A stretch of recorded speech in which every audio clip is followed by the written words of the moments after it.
कहां हिंदू मुसलमान किया, ये आज की घटना बता रही हूं मैं आपको, जिस पर मैं चर्चा कर रही हूं।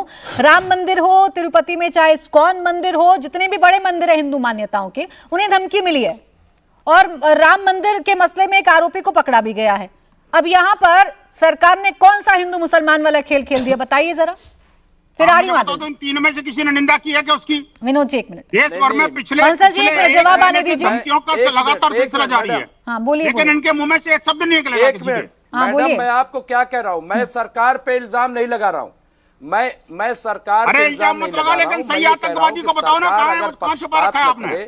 सरकार अगर ईमानदारी से काम करे तो जैसे अयोध्या के कश्मीरी मोहल्ला में 8 टोपी लगाकर गए थे हिंदू लड़के और उनको योगी जी ने पकड़ा और रासुका में जेल भेज दिया, वहां दंगा। मुमताज आलम इसी तरीके से बुलंदशहर देखिए कमाल करते हैं आप, कहते हैं मैं आरोप नहीं लगा रहा और जब पकड़ा गया आप आरोपों की झड़ी लगा देते हैं और वहां पे दंगा। आरोप नहीं लगा रहे लेकिन आरोपों की झड़ी लगा देते हैं। चलिए इन्हीं से जान लेती हूँ, प्रदीप भंडारी जी, ये घटनाएं तब रुकेंगी, फिर आदिल जी फौरन आपके पास आऊंगी। ये घटनाएं तब रुकेंगी जैसा आदिल जी भी ने कहा और जैसा मुमताज जी भी कह रहे हैं, ये दोनों ये कह रहे हैं कि जब सरकार अपना चश्मा हटाकर काम करना शुरू करेगी, हिंदू मुसलमान करना खत्म करेगी, तब ये घटनाएं रुकेंगी, क्योंकि असल में मसला कानून व्यवस्था का है।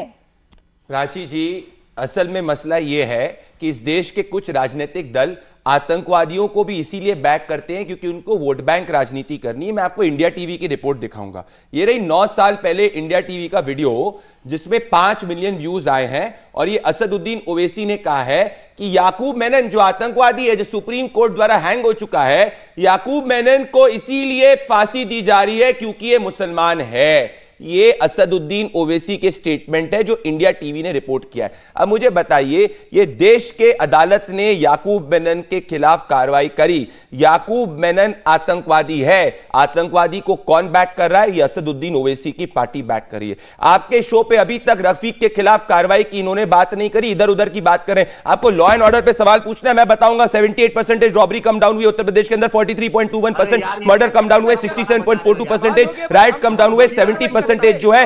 ओवरऑल जो स्थिति है वो पहले से बेहतर हुई है। पर ये घुमाएंगे, स्पेसिफिक क्या है कि अगर हिंदू मंदिरों के ऊपर हमला हो रहा है, हमला करने वाले ये आतंकवादियों के खिलाफ कार्रवाई क्यों नहीं होनी चाहिए?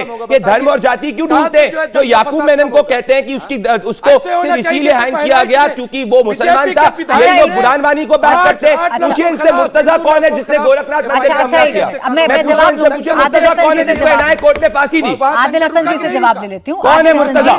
आपके नेता का एक बयान कोट कर दिया प्रदीप भंडारी जी ने, और इनका कंसर्न ये है या इनका सवाल ये है या इनका आरोप ये है कि आप लोग बैक करते हैं ना, अगर किसी आतंकवादी को या किसी भी देश विरोधी ताकतों को यहां पर सजा दी जाती है तो धर्म खोज कर लाते हैं आप लोग और आप कहते हैं ये धर्म विशेष है, ये मुसलमान हैं क्योंकि यहाँ पीड़ित हैं, मुसलमान शोषित हैं, इसीलिए सजा दी गई है। क्या ये बैक करना नहीं या ऐसी ताकतों को ऊर्जा देने वाली बात नहीं है? तो संसद भेज दिया, उनपे भी तो आतंकवादी का आरोप था। 1 मिनट सर, बोलिए आदिल जी। मैडम, देश में रक्षा दलाली जो किए थे भाजपा के बंगारू लक्ष्मण राष्ट्रीय अध्यक्ष रक्षा दलाली कर रहे थे, और अजीत डोभाल और भाजपा सरकार, अटल बिहारी वाजपेयी और अडवाणी जी जाकर अजहर मसूद को कंधार छोड़े थे। बुरहान वानी के समर्थक पीडीपी के साथ यही भाजपा दलाली में सरकार बनाई थी। मैडम, ये पूरा देश जानता है। अरे याकूब मेनन आतंकवादी है कि नहीं है? मुर्तजा आतंकवादी है कि नहीं है? जवाब दो। किया था भाजपा का? अरे आतंकवादियों को समर्थन करने वाली पार्टी, जवाब दीजिए। कौन थे? कौन है याकूब मेनन? याकूब मेनन कौन है? अफजल गुरु कौन है? बुरहान वानी कौन है? बताइए। मुर्तजा कौन है? बंगारू लक्ष्मण दलाली बताइए मुर्तजा कौन है? अरे मुर्तजा कौन है?